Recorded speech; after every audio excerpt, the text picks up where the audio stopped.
Bom dia, boa tarde, boa noite. Sejam todas e todos bem-vindos, bem-vindas ao curso A Pessoa, a Comunidade Surda e suas dimensões biopsicossocial e educativa.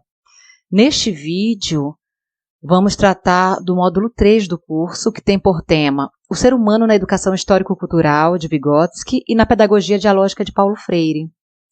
Gente, sou a professora Cássia, quem fala com você. Vygotsky, um psicólogo bielorrusso, nasce em 1896 e se despede desse plano em 1934, forja uma psicologia histórico-cultural.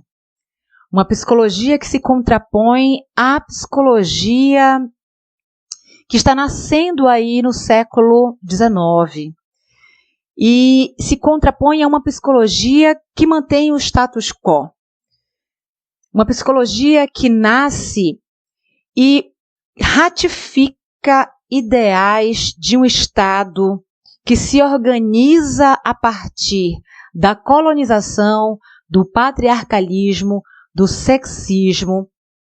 Por conseguinte, um Estado que é excludente com os diferentes e com as diferenças.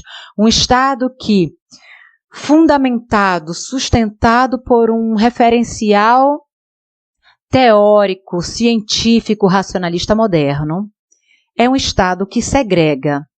Então, Vygotsky, ele propõe na sua psicologia uma revolução que nos faz refletir até o século XXI. Estamos aqui no século XXI e não esgotamos as reflexões de Vygotsky, porque ele pensa um ser humano de interação, ele pensa um ser humano que é político, um ser humano que é cultura, um ser humano que está banhado na historicidade, um ser humano que pensa, que reflete, que problematiza. Então, essa perspectiva é extremamente de uma radicalidade fundamental na teoria de Vygotsky.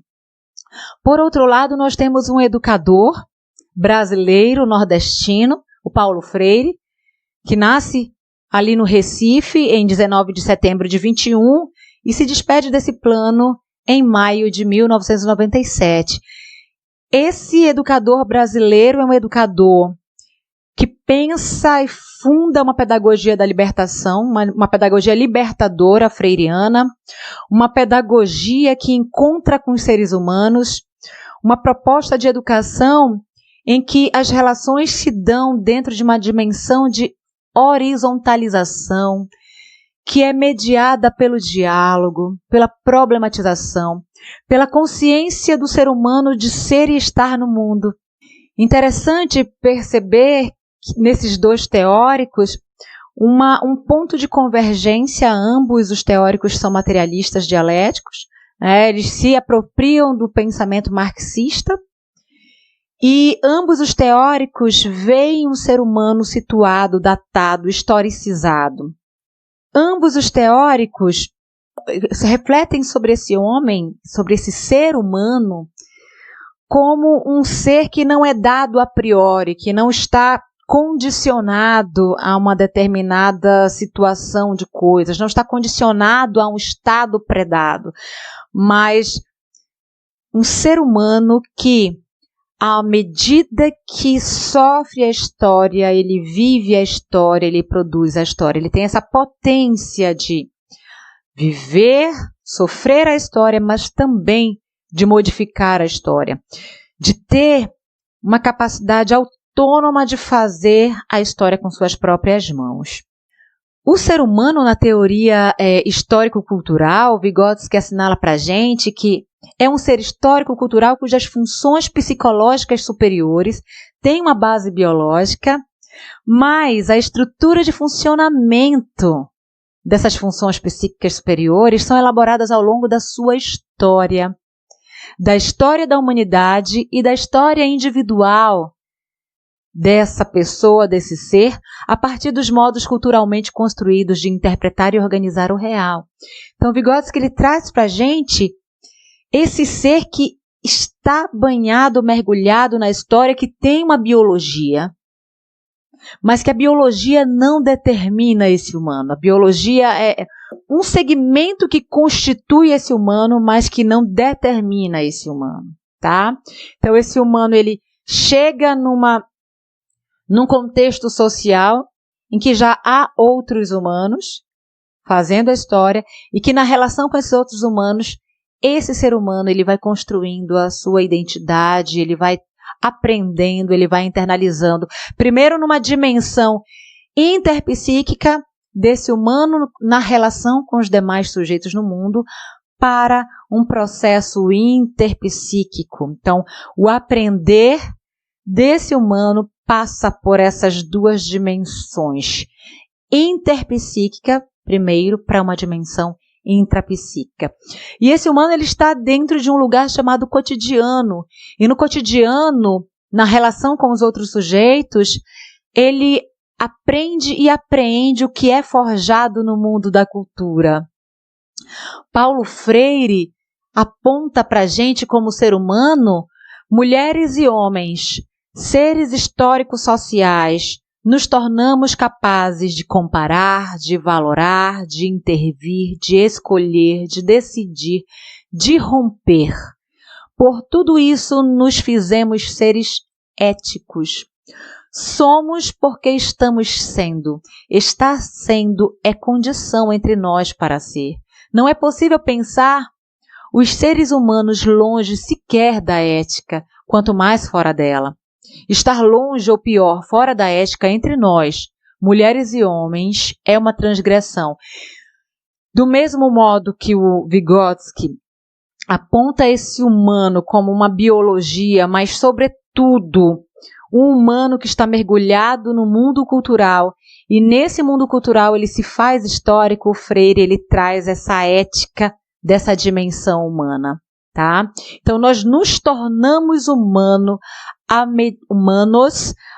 medida que nós vamos interagindo, vamos exercendo interlocuções dentro de um campo chamado a ética humana. E a ética humana pressupõe, sobretudo, a valorização da vida, o respeito à vida, o cuidado com o outro, o estabelecimento de relações fronteiriças em que esses humanos se façam uns para os outros seres substantivados. Cássia, parece romântico isso. Parece romântico porque nós estamos dentro de um sistema capitalista, patriarcal, colonialista. Então, nessa perspectiva do patriarcalismo, né, do colonialismo, em que nesse colonialismo eu faço a colonização de territórios de corpos humanos, parece romântico, mas, como coloca o Freire, estar fora da ética seria transgredir. Estar fora da ética é uma transgressão realmente que se estabelece no campo relacional entre os seres humanos no contexto de uma sociedade. A educação na teoria histórico-cultural indica para a gente, aponta para a gente que o trabalho educativo diz respeito a uma atividade social, política, em favor da consciência. O Vygotsky vai trazendo isso para a gente. Então, o trabalho educativo pressupõe uma atividade social e política, exige engajamento social e político e que tem por objetivo maior trazer um processo de consciência, de tomadas de conscientização, em que, a partir da minha tomada de consciência, esse ser humano, ele se torna um humano mais autônomo. E nesse curso, gente, nós temos trabalhado isso. O que é a pessoa surda? A pessoa surda é um ser humano. E o processo de educação, para além da educação escolar, precisa provocar processos de tomadas de conscientização por esse humano, pela pessoa surda, tá? Concepções de pensamento autônomo e da ação autônoma sobre a consciência alheia não é um pressuposto colocado na teoria vygotskiana. Eu não vou fazer a imposição do meu pensamento sobre o pensamento de outra pessoa. Isso seria, para o Paulo Freire, o exercício de uma educação bancária, transgressora, autoritária, em que a relação professor-aluno se dá dentro de uma perspectiva vertical, de cima para baixo, e não horizontal, onde os sujeitos podem se ver, ambos os sujeitos, e se fazer sujeitos do conhecimento. O professor que ao ensinar aprende, o educando que ao aprender também ensina o educador. Então, a concepção do trabalho educativo implica na tomada de consciência do sujeito, tanto para o teórico Vygotsky quanto para o teórico Paulo Freire. Vygotsky aponta para a gente que eu preciso conhecer o sujeito cognoscente, eu preciso conhecer o sujeito do conhecimento para que eu possa provocar o seu desenvolvimento de maneira mais qualitativa. Então, o educador, a educadora, esse profissional, professor, ele precisa saber do seu aluno.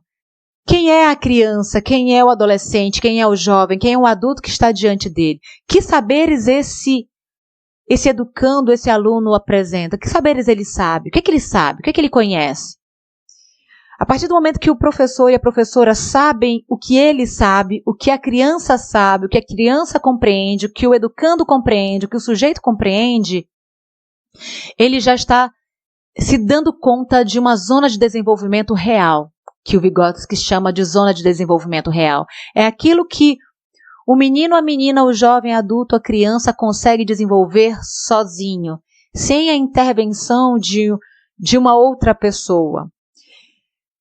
Conhecendo o que ele sabe, eu posso, enquanto educador e educadora, provocar uma zona de desenvolvimento iminente, aquilo que pode estar a vir a acontecer. Então, gente, sobretudo eu preciso conhecer o menino e a menina que está diante de mim no processo de educação. Então, a diferença entre a zona de desenvolvimento real e a zona de desenvolvimento iminente implica numa zona de desenvolvimento próximo, tá? Então, eu tenho aqui o real, o que está para acontecer, e eu tenho uma dimensão maior que é sucessivas provocações de desenvolvimento desse humano com a zona de desenvolvimento proximal. A autonomia na teoria histórico-cultural, ela só se realiza efetivamente na medida em que o sujeito se apropria das formas de ser e de se fazer no mundo. Vocês lembram que no módulo anterior nós falávamos que a pessoa, quanto mais eu me conheço, quanto mais eu sei quem eu sou, eu consigo me organizar melhor no mundo? Nós falávamos isso com a Fukumitsu anunciava isso pra gente. Novamente nós temos aqui o Vygotsky, dentro do pensamento vygotskiano, tá? Esse processo de autonomia implicando da apropriação das formas de ser e de se fazer no mundo por esse sujeito. Então eu preciso garantir às pessoas surdas, tá? As máximas possibilidades de apropriação desse sujeito pelas suas formas de ser e se fazer no mundo, para que ele consiga se desenvolver de maneira mais qualitativa. Reconhecendo-se como sujeito de direito, né? Se apropriando disso, ele se reconhece como sujeito de direito. Ele reivindica para si o poder de tomar as decisões relativas à sua vida. Isso aqui quem fala para a gente é o professor Brito, tá? Assumir-se como ser social, histórico, como ser pensante, comunicante, transformador, criador, realizador de sonhos, capaz de ter raiva, porque é capaz de amar. É a outredade do não eu ou do tu que me faz assumir a radicalidade do meu eu. Nesse processo de tomada de consciência, tá? Nesse processo de tomada de consciência, eu vou me fazendo eu diante de um tu. Um eu que é mais autônomo, um eu que se conhece, um eu que se apropria do saber. A consciência, quando nós trabalhamos o processo de consciência também no campo da educação especial, passa pela consciência da consciência do meu próprio corpo.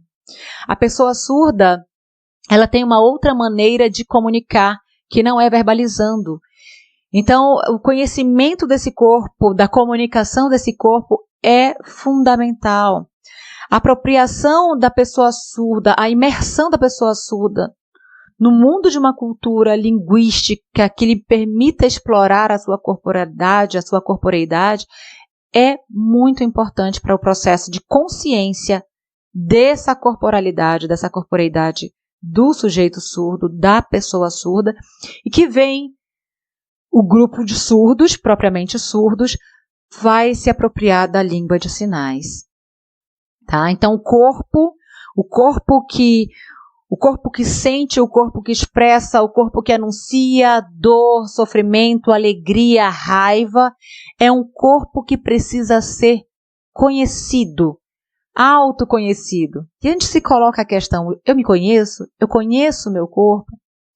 Como que está o processo de conhecimento de eu comigo mesma, com a minha corporeidade?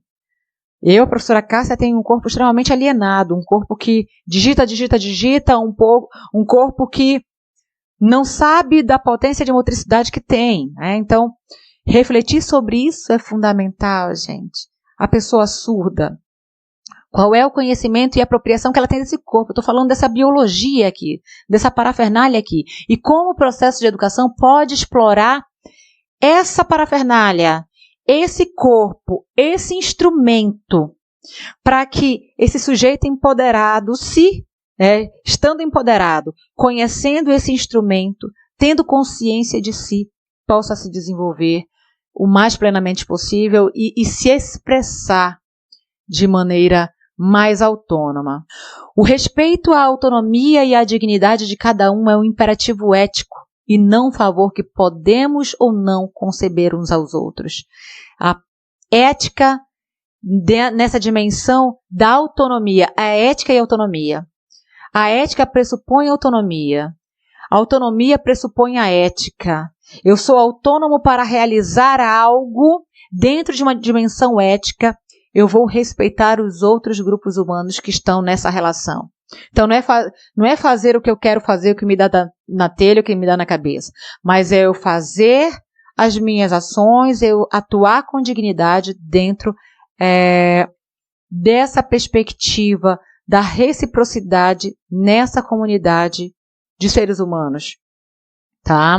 Que se respeitam, que desenvolvem relações que sejam substantivas, que desenvolvam relações que sejam dialógicas. Na educação freiriana, é importante destacar também a percepção que Freire tem do ato de ensinar. O ato de ensinar para Freire pressupõe necessariamente o aprendizado do educando. Se o professor estabelece uma relação de educação que os educandos não aprendam, para Paulo Freire, houve um erro aí, houve um problema nesse processo de educação. Por quê? Porque ensinar pressupõe necessariamente o aprendizado por esses grupos humanos. Para o Vygotsky, eu preciso provocar o desenvolvimento das ações psíquicas superiores desse sujeito. Cássia, o que é isso? A minha memória, a minha atenção, a capacidade de se concentrar, a capacidade de ter uma atenção muito mais focada, a capacidade desse sujeito de se organizar, de pensar, de organizar o pensamento. Então, essas são as funções psíquicas, de organizar a sua fala, como ele vai expressar a sua fala. Então, essas são dimensões das funções psíquicas superiores que a educação precisa provocar. Então, a educação para Vygotsky pressuporá necessariamente o crescimento do sujeito, o crescimento dessa pessoa, assim como para Freire. Então, ambos esses teóricos, mesmo sendo teóricos de áreas distintas, um da psicologia e outro da educação, ambos trazem para o seu campo teórico o diálogo, a comunicação, a ética, a dimensão política, a dimensão estética como pontos fundamentais do processo de educação das pessoas, e aqui no nosso curso, das pessoas públicas da educação especial e a pessoa surda. Sobretudo, é uma pessoa. Finalizamos esse diálogo aqui, cheirinho em vocês. Até o nosso próximo encontro.